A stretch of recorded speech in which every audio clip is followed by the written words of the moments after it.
Call of Duty fans, welcome to another video here on the EGL channel. Something a little bit different today that we're going to be delving into. We'll keep it a CDL talk for ton now, but I'm saying this is more of a CDL catch-up, or Call of Duty catch-up is kind of what I'm going with. It's going to be a slightly longer episode than usual that we do in Call of Duty, but I'm testing the waters to see if this is something that you guys who are subscribed would like, or who any Call of Duty fans would like at least anyway, or Call of Duty Esports fans at least.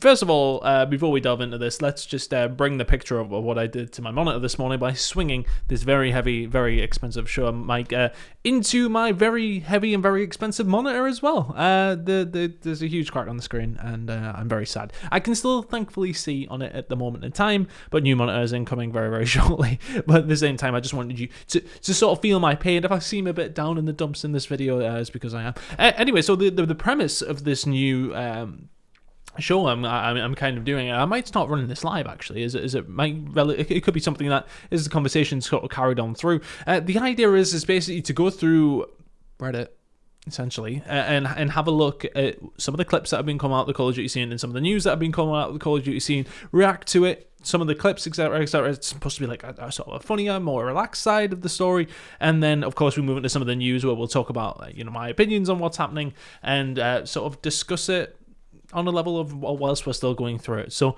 essentially it's to browse through, bring you all the action of what's happened. We're going to try and do this mostly on a Monday after CDL events, so we can kind of catch up where we're at. But now we're just sort of going to wing through it, see what's sort of circulating at this moment in time in the Call of Duty scene, and get an idea of what we think of it. First and foremost, let's go by. Brazilian's actually very slow to come and help his teammates. He's just kind of sitting there behind that box. Gotta get the kill. Nick! Are you serious? Nick! Gotta get that kill. No. Oh my. It's all left in Bill Belichick's hands. I love Study, by the way. Can we just point that out? It's all up to Rick here. He's gonna have to engage. He's gotta go.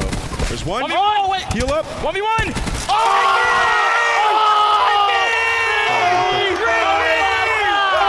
Oh my God! He just went. While I was there, and I remember we were like, so this is over here. We were like, well, I don't know, like over here somewhere, like in this direction on the challenger side of things, and we just hear everybody start going crackers. One of my favorite times from last year. Shotzi 1v5 control clutch league player. Let's have a look.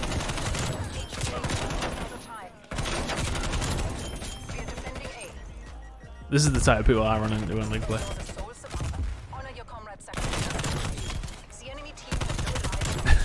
Imagine you're loading in and you just got Shotzi. What was it? It looked like a two, well, technical 1v6 this.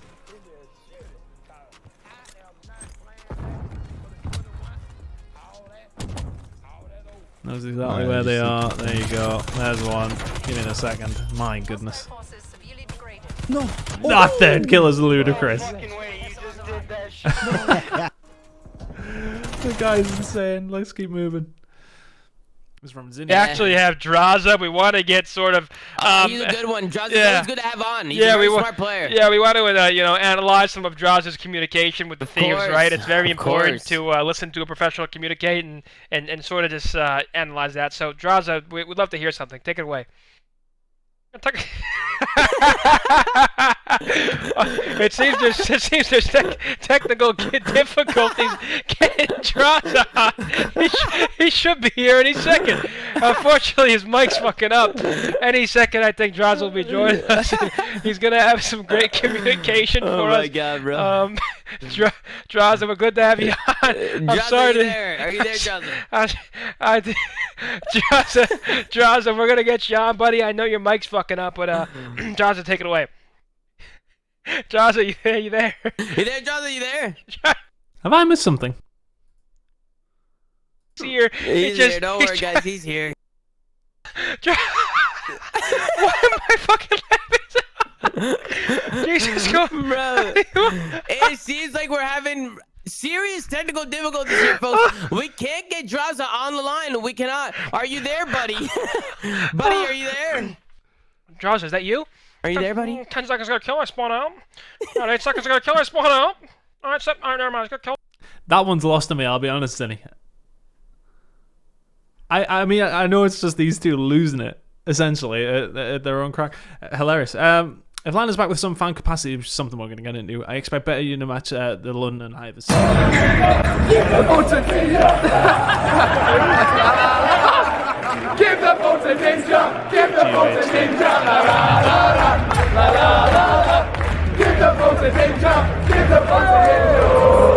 Legitimately, though, the best crowd event I've been to is that one. And some of the ASWC events were absolutely incredible for the crowd. But the London crowd, I think it's just because it's that football mentality, isn't it? And it's always there, the London crowds. I didn't feel as if the most recent one was quite as good.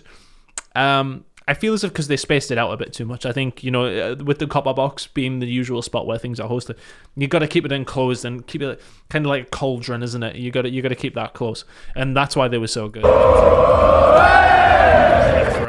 I was quite yucky towards the end of one of those. Lambie, what's your favorite LAN moment? Here's mine. Okay, of course, Optic going on to win that one. The one champs I actually wasn't at, very disappointingly.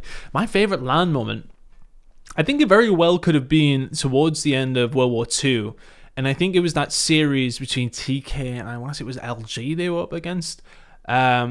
Either that or the Birmingham event was ridiculous, of course, with Splice going up in the finals.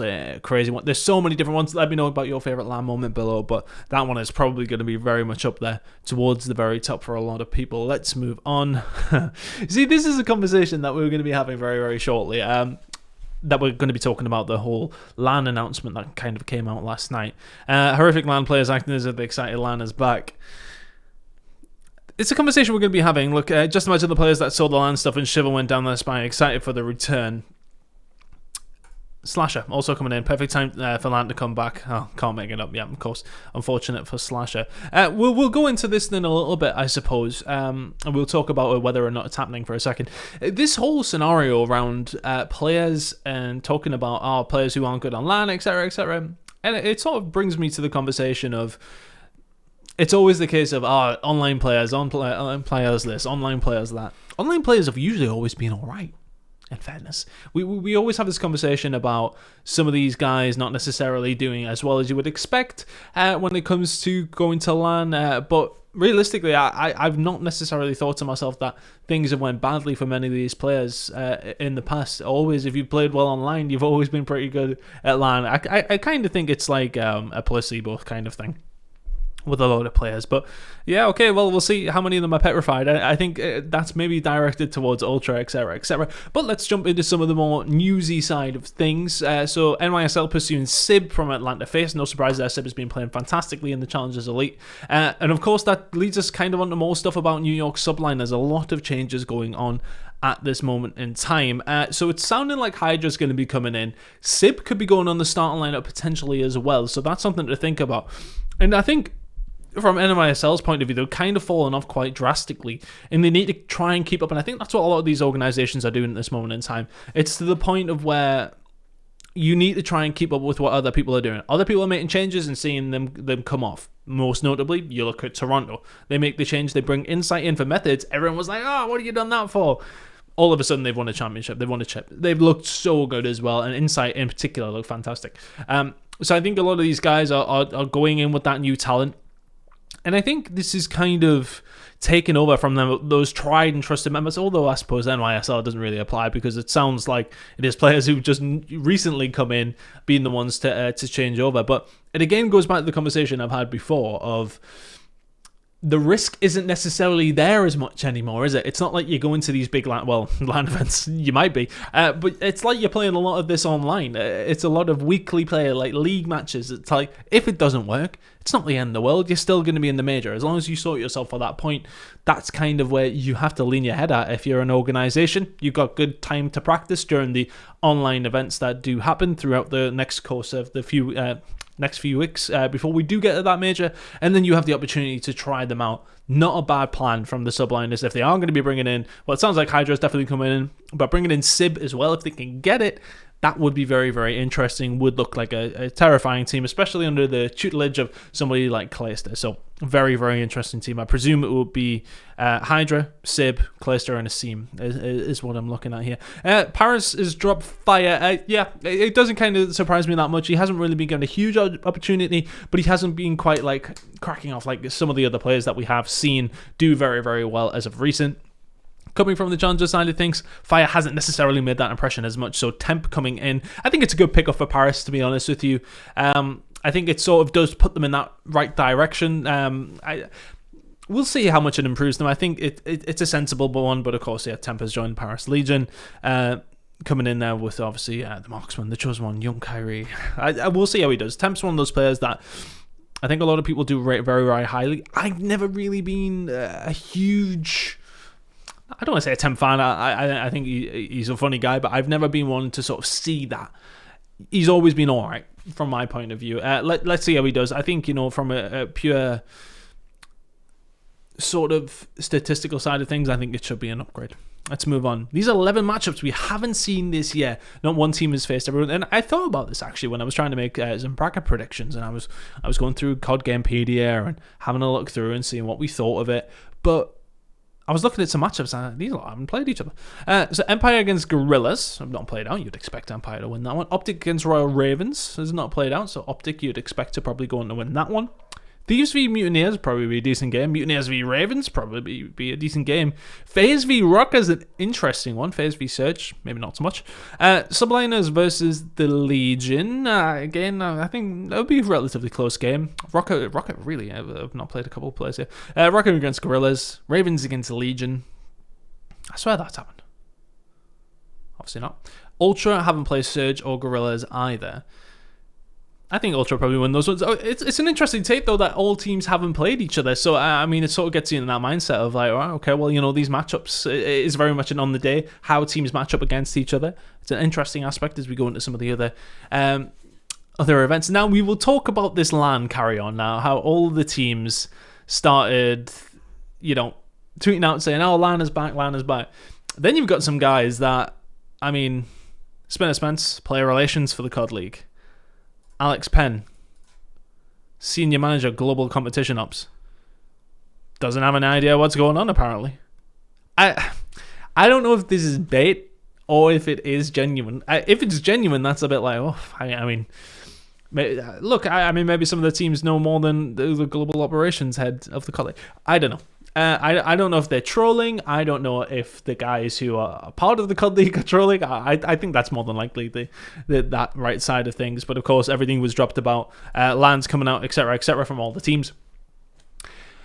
We were having a discussion in the CoD Challenger side of things as well. Like, what does that mean for that? I don't think it means anything outside of possible a small bubble for the Call of Duty League, where, I mean, most of them are located in Texas right now. It wouldn't surprise me if they're all kind of said, right, move to Texas. Let's get into the vibe now. It wouldn't surprise me if that is the case, where LANs are then going to start happening. I think there'll be a specific center where they will be bringing, even if it's just a major, but I don't see why it's not like kind of like a pro league kind of vibe where we had it in Columbus, where the players were all living very, very close, and I don't understand why you can't do that without, like, COVID safety protocols, etc. Things are getting better. Vaccines coming in. It's becoming a little bit more viable to do this sort of thing. I don't think for a second anything happens on the challenger side of things for this one. I think at most towards champs at the end of the year, which is obviously been confirmed happening. I think you maybe possibly have a localized one. So you maybe have a European one. You maybe have an American one. And, well, that's it, really. You might have a small event, obviously, on Australia, which are doing a lot better than some of the other countries in terms of COVID. I think that's realistically where you go with this one. But that's how we're going to close it out. I think LAN is very much a possibility for the CoD League. Outside of that, I doubt it's going to happen. But let me know what you think of this kind of format. I've just been going through clips, and I feel as if this would work much better in a kind of a live format. So I could put it live on EGL. We could go through some of the stuff, and maybe this could be something that we could jump onto, but I think it's a nice format of how to run through things. It's more of a catch-up for a Monday after a big event, but just to trial it, to see what you guys think of it. Let me know what you think of the new format. Let me know what you think about LAN coming back. Is it going to affect any players, etc., etc.? Let me know what you think of the changes. Hydra possibly going at subliners, Sib possibly going at subliners as well. The team could look very, very exciting. But as I said, let me know what you think of those changes below. Leave the video a like, subscribe if you have not. We will see you for the next CDL Talk with Sun.